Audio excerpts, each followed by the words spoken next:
Hello, my friends, and welcome to it is a TBR video, but I'm not sure if I'll be able to get to these. These are books that I would like to get to. Two of them actually ended up on my March TBR. That video will already be out. As far as the others, these are going to be ones that I hope to get to, but my March TBR is fairly hefty, so I don't know if I will. But in March, running from March 1st, so it will already be going by the time this video is up. So from March 1st to March 31st is the March Mystery Madness Readathon. So this is reading mostly, mysteries. The announcement video that I saw of it talked about where they were reading mostly cozy mysteries, but they did say you do not have to read all cozy mysteries. They just would prefer you to read mysteries. So there are a total of 9 prompts. So I'm just going to tell you what the prompts are, how I interpreted them, and what I hope to read for these prompts. So I will put there's a Goodreads page to the March Mystery Madness as well as a Twitter page. I will put those both in the description box so you can click on those to try and get more information and maybe even find out the hosts. There are quite a few hosts for this from what I was able to see, but I'll put those links there so you can either join the Goodreads page if you would like, or just kind of peruse it, and same thing with the Twitter. So let's go ahead and get into it. So the first, now there was a graphic and it just had these prompts. So I just wrote the prompts down. So I'm just going in the order that I wrote them down. So the first one I wrote down is single. So again, you can interpret these in several different ways. So for this prompt, the announcement video that I saw talked about it being a single word on the book, and that's what stuck in my mind, and that's how I did it as well. So for this one, I am going with Intensity by Dean Koontz. This is not a cozy mystery. This is a standard mystery. It's actually, I got it from the history or the mystery section, but it's also classified as a horror thriller. So because mystery is a genre and it's a section that I found it, I'm counting it for this prompt. This is an adult, and this one you're following China Shepherd. She's age 26 in this. She is a survivor. She learns, and so what happens is she's living with her friend, and this sociopath, a murderous sociopath enters the home. So she survives the events that took place in her friend's home. Later on, she happens to identify the murderer's next victim. So she tries to save the next victim.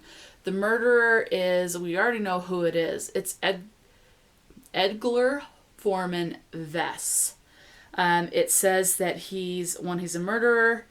He's, what does it say on here? A homicidal adventurer. Says he likes to satisfy all appetites as they arise, to immerse himself in sensation, to live without fear, remorse, or limits, to live with intensity. So it becomes kind of a battle for him trying to get away with murder, and since China Shepherd has found out who his next victim is, she wants to catch him and he doesn't want to be caught. Next prompt is number. I took this as a title that has a number in the title. So this one I chose One Poison Pie. This is a cozy mystery and the author is Lynn Cahoon. I don't know, I really like the cozy mystery. The titles are clever and really cute. But I also love the covers because they're just very inviting to me and very cozy feeling would be a word, but not so much cozy on this one, but definitely intriguing. So This one is the first in a series right now. There's only 2, or the second one will be coming out. So right now it's the first one in the series. This is an adult. It's a cozy mystery and also classified as a regular mystery. It's also classified as a paranormal. So we're following Mia Malone. She moves to Idaho. Her partner, it just says her almost fiance. So they just ups and leaves. So she's got an ex-boyfriend. So after that, she moves to Idaho, and she happens to be a witch, and she is a witch that cooks. So in this town of Idaho, magic or witches and warlocks are not so secret. Some people are just fine with them, others are not. There happens to be a dead body that's found under a head table, that's found under a table. Again, she is a cook, so there's magic in her food, it says magic in the food. Anyway, so this body is found under a head table. She obviously becomes suspect number 1 and finds out that she is also the next target on the killer's list. So she obviously wants to find out who the killer is so that the right person will be charged with murder, and so she can survive since she's the next suspect. Number 3 is person, and for this one I am going with not a name, although you could go with a name, but this one I am going with a type of person, and that is witch. So I chose witch hunt. This one actually happens to be on my regular March TBR. So yeah, and the ones I selected, cozy mysteries, I'm noticing have cats on them, so there's a big draw for me. Not all of them have cats, but most of them do. So this is Witch Hunt by Cate. Conte, I'm guessing is how you say the name, but there it is. So this one, it is Violet Mooney. She owns a shop. You can see she's standing in front of her shop where she owns and sells crystals. A councilwoman basically calls her shop a voodoo shop.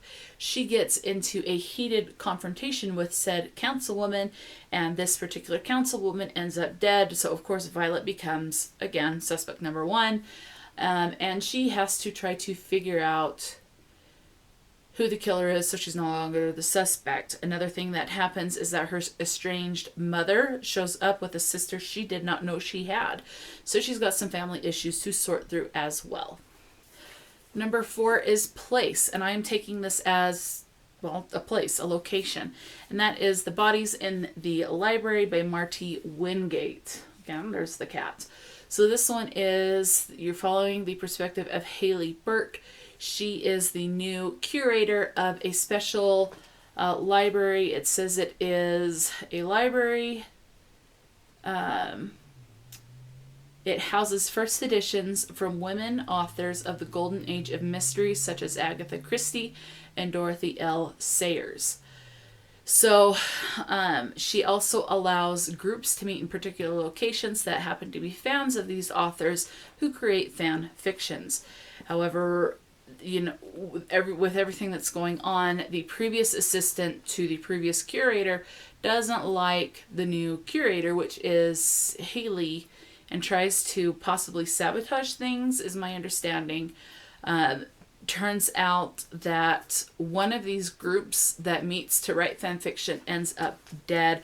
Obviously, again, the main character is the suspect. And so it says that she has to take a clue from these mystery writers that are housed in the library to try and solve the crime.